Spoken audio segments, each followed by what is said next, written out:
Gerombolan orang tak dikenal atau OTK menyerang kantor Mapolres Jeneponto yang mengakibatkan sejumlah fasilitas rusak parah. Selain fasilitas rusak parah, satu personel terkena tembakan bagian dada dan kini dirawat di Rumah Sakit Bayangkara Makassar.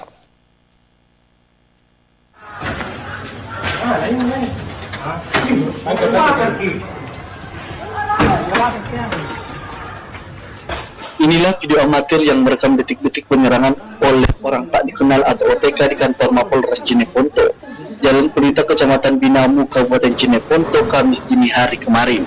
Dalam video tampak suasana cukup mencekam, dengan suasana lampu dimatikan di area kantor Mapolres.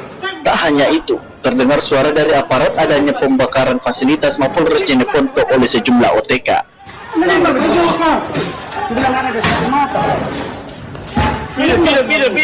Aparat yang berada di lokasi mencoba melakukan perlawanan dengan melepaskan tembakan ke udara. Selain itu, tampak dari luar Mapolres ratusan OTK ini melakukan pelemparan menggunakan batu dan bom Molotov. Bahkan terdengar pula provokasi untuk melakukan pembakaran.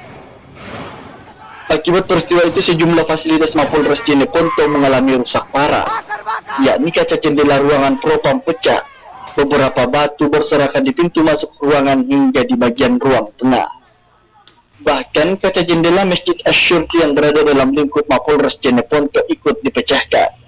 Tidak hanya itu, satu personil Polres Jeneponto diketahui bernama Bribda Musmulyadi mengalami luka bagian perut akibat terkena tembakan. Kini personil tersebut telah dirawat di Rumah Sakit Bayangkara Makassar.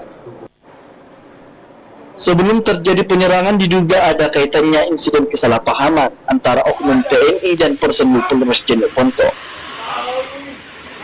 Rusmawandi Rara, Slobes TV.